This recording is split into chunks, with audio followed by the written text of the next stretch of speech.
नमस्कार।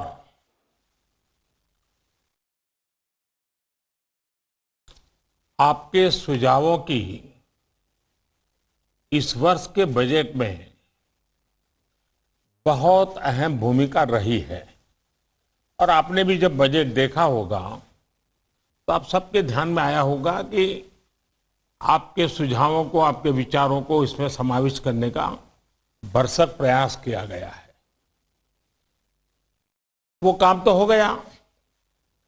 अब जो आज का ये संवाद है, ये संवाद कृषि सुधारों और बजट के प्रावधानों को हम आगे बढ़ाएं, तेजी से आगे बढ़ाएं, लास्ट माइल डिलीवरी तक पहुंचे, निश्चित समय सीमा में करें और बड़ी एफिशिएंसी के साथ करें और फिर भी सबको जोड़ करके करें। पब्लिक प्राइवेट पार्टनरशिप का परफेक्ट नमूना, सेंटर और स्टेट का कोऑर्डिनेशन का परफेक्ट नमूना, ऐसा हम आज की चर्चा से निकालना चाहते हैं। इस वेबिनार में एग्रीकल्चर, डेयरी, फिशरीज जैसे भांति भांति के सेक्टर्स के एक्सपर्ट भी हैं। पब्लिक, प्राइवेट और कोऑपरेटिव सेक्टर के साथी भी आज हमें उनके विचारों का भी लाभ मिलने वाला है। और देश के रूरल इकोनॉमी को फंड करने वाले बैंकों के प्रतिनिधि भी हैं। आप सभी आत्मनिर्भर भारत के लिए जरूरी आत्मनिर्भर ग्रामीण अर्थव्यवस्था के महत्वपूर्ण स्टेक होल्डर्स हैं। मैंने कुछ समय पहले संसद में इस बात को विस्तार से रखा था कि कैसे देश के छोटे किसानों को ध्यान में रखते हुए सरकार ने बीते वर्षों में अनेक महत्वपूर्ण निर्णय लिए हैं। इन छोटे किसानों की संख्या 12 करोड़ के करीब है और इनका सशक्तिकरण, इन छोटे किसानों का एम्पावरमेंट ही भारतीय कृषि को अनेक परेशानियों से मुक्ति दिलाने में बहुत मदद करेगा। इतना ही नहीं, ग्रामीण इकोनॉमी का ड्राइविंग फोर्स भी वही बनेगा। मैं अपनी बात आगे बढ़ाने से पहले बजट में कृषि के लिए जो किया गया है उसकी कुछ हाइलाइट्स आपके सामने दोहराना चाहता हूं। मैं जानता हूं आप इन सारी बातों से परिचित हैं। सरकार ने इस बार एग्रीकल्चर क्रेडिट टारगेट को बढ़ाकर 16,50,000 करोड़ रुपया कर दिया है।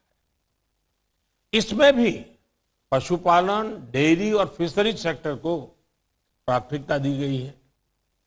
रूरल इंफ्रास्ट्रक्चर फंड को भी बढ़ाकर 40,000 करोड़ रुपया कर दिया गया है। माइक्रो इरिगेशन फंड की भी राशि बढ़ाकर 2 गुना कर दी गई।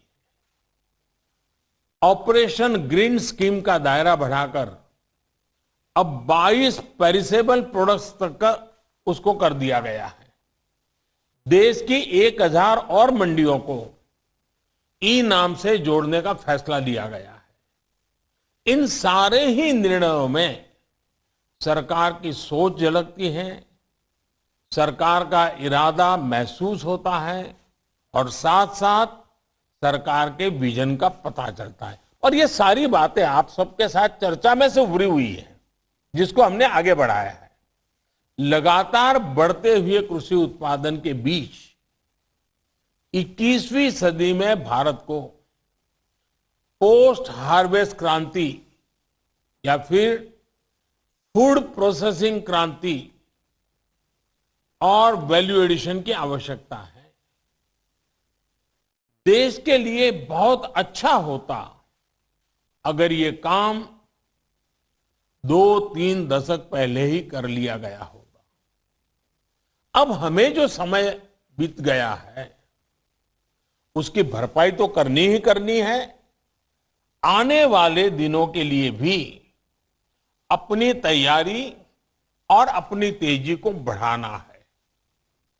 साथियों, अगर हम अपने डेयरी सेक्टर को ही देखें तो आज वो इतना मजबूत इसलिए है क्योंकि इतने दशकों में उसने प्रोसेसिंग का बहुत विस्तार किया है। आज हमें एग्रीकल्चर के हर सेक्टर में, हर खाद्यान्न, हर सब्जी, फल, फिशरीज, सभी में प्रोसेसिंग पर सबसे ज्यादा फोकस करना है। और प्रोसेसिंग की व्यवस्था उसे सुधारने के लिए जरूरी है किसानों को अपने गांव के पास ही स्टोरेज की आधुनिक सुविधा मिले। खेत से प्रोसेसिंग यूनिट तक पहुंचने की व्यवस्था सुधारनी ही होगी। प्रोसेसिंग यूनिट की hand holding farmer producer organisations मिलकर के करें। और हम सब ये जानते हैं कि फूड प्रोसेसिंग क्रांति के लिए देश के किसानों के साथ ही देश के पब्लिक प्राइवेट कोऑपरेटिव सेक्टर को भी पूरी ताकत से सही दिशा में आगे बढ़ाना होगा। साथियों, आज ये समय की मांग है कि देश के किसान की उपज को बाजार में ज्यादा से ज्यादा विकल्प मिले। सिर्फ रॉ प्रोडक्ट या फिर सिर्फ उपज तक किसानों को सीमित रखने का नुकसान देश देख रहा है। हमें देश के एग्रीकल्चर सेक्टर का प्रोसेस्ड फूड में के वैश्विक मार्केट में विस्तार करना ही होगा। हमें गांव के पास ही एग्रो इंडस्ट्रीज क्लस्टर की संख्या बढ़ानी होगी ताकि गांव के लोगों को गांव में ही खेती से जुड़े रोजगार मिल सके। ऑर्गेनिक क्लस्टर्स, एक्सपोर्ट क्लस्टर्स, इसकी भी इसमें बहुत बड़ी भूमिका होगी। गांव से एग्रो बेस्ड प्रोडक्ट शहरों की तरफ जाएं और शहरों से दूसरे इंडस्ट्रियल प्रोडक्ट गांव पहुंचे, ऐसी स्थिति की तरफ हमें बढ़ना होगा। अभी भी लाखों माइक्रो फूड प्रोसेसिंग यूनिट्स देश में चल रही है, लेकिन उनका विस्तार करना, उनके सामर्थ्य को बढ़ाना, ये आज समय की मांग है, बहुत जरूरी है। वन डिस्ट्रिक्ट वन प्रोडक्ट, इस योजना कैसे हमारे उत्पादों को विश्व बाजार तक लेकर जाएं, इसके लिए हमें पूरी ताकत से जुटना होगा। साथियों, सिर्फ खेती ही नहीं, यहां तक कि फिशरीज सेक्टर में प्रोसेसिंग का भी एक बहुत बड़ा स्कोप हमारे यहां है। भले ही हम दुनिया के बड़े फिश प्रोड्यूसर हैं, एक्सपोर्टर में से एक है, लेकिन प्रोसेस्ड फूड के इंटरनेशनल मार्केट में हमारी उपस्थिति बहुत सीमित है। भारत की फिश ईस्ट एशिया से होते हुए प्रोसेस्ड फॉर्म में विदेशी मार्केट तक पहुंची है। यह स्थिति हमें बदलनी होगी। साथियों, इसके लिए जरूरी रिफॉर्म्स के अलावा करीब 11,000 करोड़ रुपए की प्रोडक्शन लिंक इंसेंटिव्स की योजना भी सरकार ने बनाई है, जिसका लाभ इंडस्ट्री उठा सकती है। Ready to eat, ready to cook, फल सब्जियां हो, सी फूड हो, मोजारेला चीज हो, ऐसे अनेक उत्पादों को प्रोत्साहित किया जा रहा है। कोविड के बाद देश और विदेश में ऐसे बेहतरीन प्रोडक्ट्स की डिमांड कितनी बढ़ गई है, ये आप मुझसे बेहतर जानते हैं। साथियों, ऑपरेशन ग्रीन्स योजना के तहत किसान रेल के लिए सभी फलों और सब्जियों के परिवहन पर 50% सब्सिडी दी जा रही है। किसान रेल भी आज देश के कोल्ड स्टोरेज नेटवर्क का सशक्त माध्यम बनी है। ये किसान रेल छोटे किसानों, मछुआरों को बड़े बाजार और ज्यादा डिमांड वाले बाजार से जोड़ने में सफल हो रही है। बीते 6 महीने में ही करीब 350 किसान रेल चलाई जा चुकी हैं और इनके जरिए करीब करीब 1 लाख मैट्रिक टन फल और सब्जियां ट्रांसपोर्ट की जा चुकी है। ये छोटे किसानों के लिए बहुत बड़ा माध्यम तो है ही, कंज्यूमर और इंडस्ट्री को भी इसका लाभ हो रहा है। साथियों, देश भर के जिलों के बीच में वहां पैदा होने वाले फल सब्जियों की प्रोसेसिंग के लिए क्लस्टर्स बनाने पर बल दिया जा रहा है। इसी तरह आत्मनिर्भर अभियान के तहत प्रधानमंत्री सूक्ष्म खाद्य प्रसंस्करण उद्यम उन्नयन स्कीम के तहत लाखों छोटी फूड एंड प्रोसेसिंग यूनिट्स को मदद की जा रही है। इसके लिए जरूरी इंफ्रास्ट्रक्चर से लेकर यूनिट्स लगाने तक आपकी भागीदारी बहुत महत्वपूर्ण है। साथियों, फूड प्रोसेसिंग के साथ साथ हमें इस बात पर भी फोकस करना है कि छोटे से छोटे किसान को भी आधुनिक टेक्नोलॉजी का लाभ कैसे मिल पाए। देश के छोटे किसान ट्रैक्टर, पराली वाली मशीनें या फिर दूसरी मशीनें अफोर्ड नहीं कर सकते। क्या ट्रैक्टर और दूसरी मशीनों को शेयर करने का एक संस्थागत सस्ता और प्रभावी विकल्प किसानों को दिया जा सकता है? आज जब हवाई जहाज तक एयरलाइंस को घंटों के आधार पर किराए पर मिल जाते हैं, तो किसानों के लिए भी ऐसी व्यवस्थाओं का विस्तार देश में किया जा सकता है।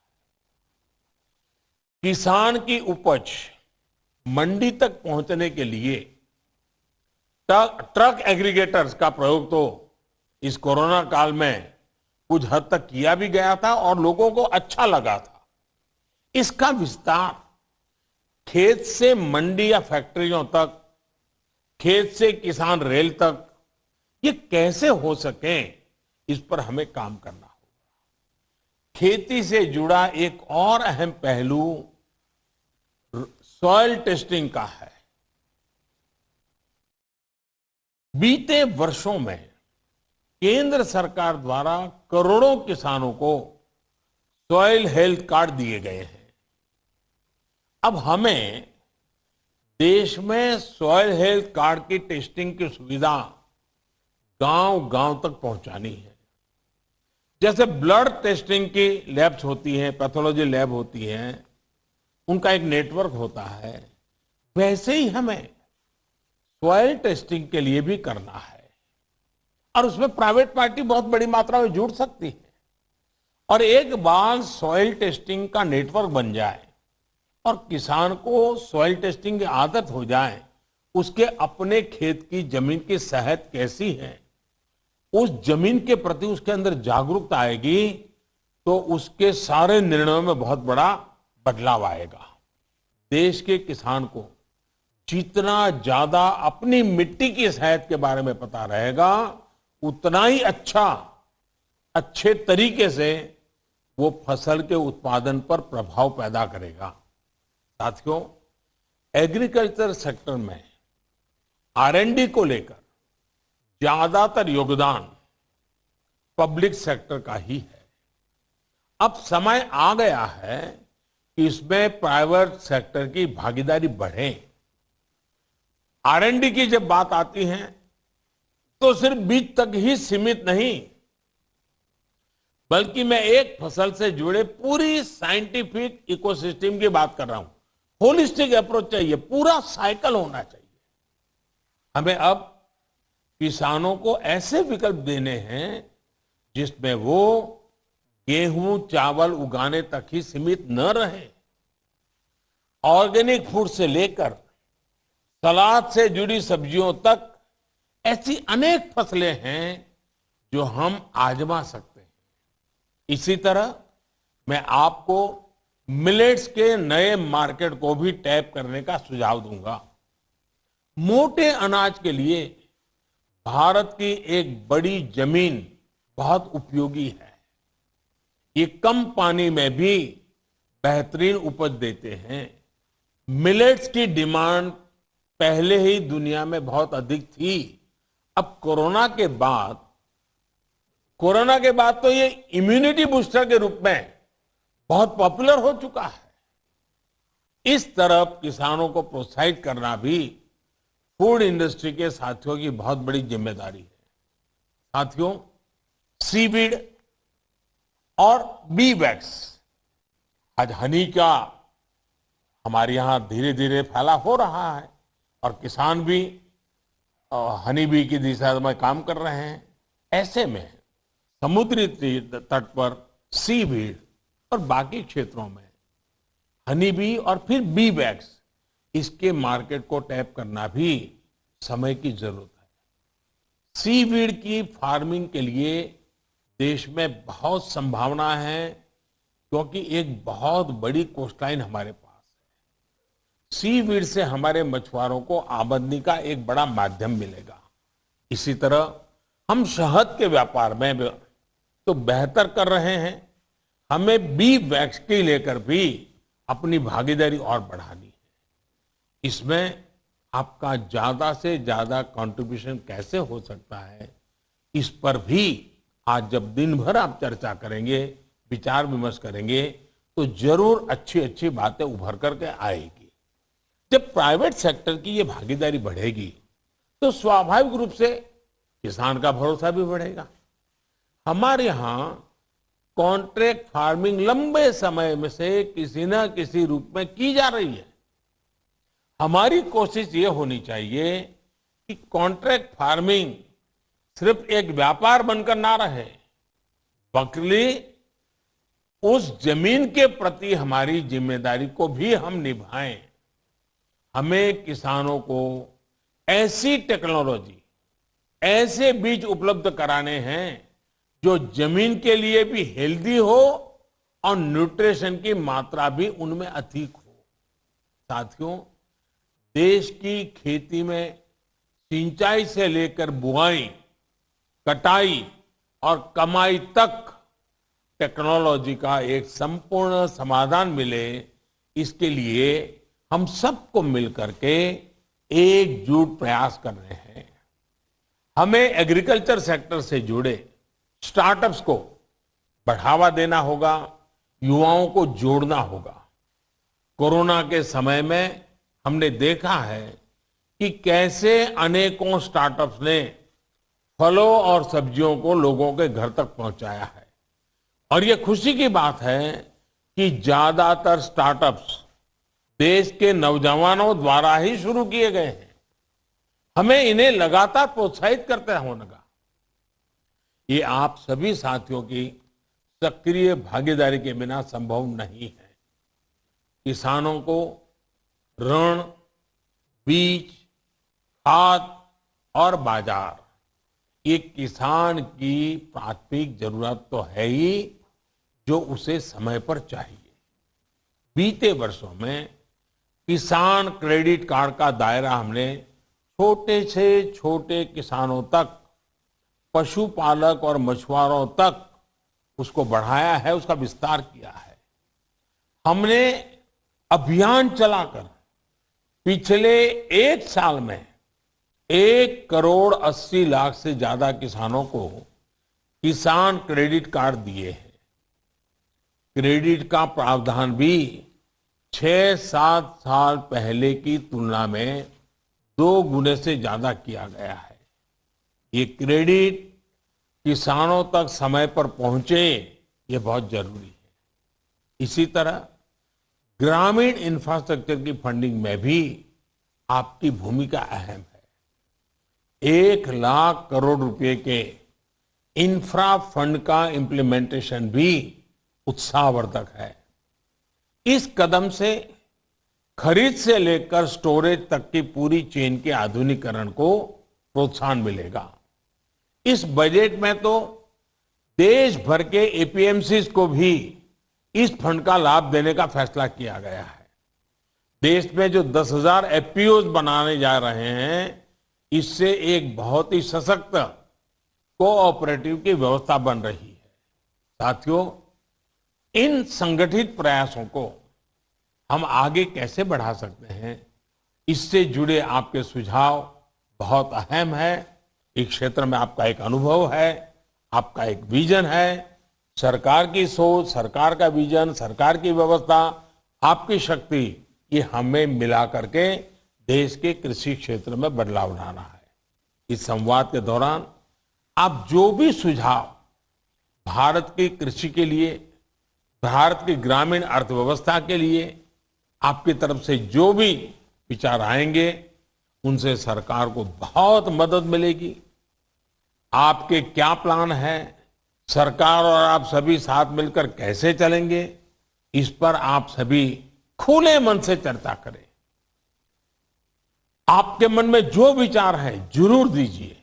हाँ, आपको लगता है कि बजट में ऐसा ना होता तो अच्छा होता, ये होता तो अच्छा होता, तो कोई ये आखिरी बजट नहीं है। इसके बाद भी कई बजट हम लेकर के आने ही वाले हैं। आप लोगों ने हमें सेवा करने का मौका दिया है, तो हम करते रहेंगे। इस बार तो जो बजट में आया है, उसको आने वाले 1 साल में कैसे लागू करना, जल्दी से जल्दी लागू करना, ज्यादा से ज्यादा लोगों तक लाभ पहुंचाना, इसी पर आज का संवाद फोकस रहेगा, केंद्रित रहेगा। बहुत लाभ होगा। मैं चाहता हूं कि आपकी एक खुले मन की चर्चा हमारे खेतों को, हमारे किसान को, हमारे एग्रीकल्चर सेक्टर को, हमारे ब्लू इकोनॉमी के क्षेत्र को, हमारी व्हाइट रिवॉल्यूशन के क्षेत्र को बहुत बड़ी ताकत देगी। फिर एक बार मैं आपका बहुत बहुत आभार व्यक्त करता हूं। धन्यवाद।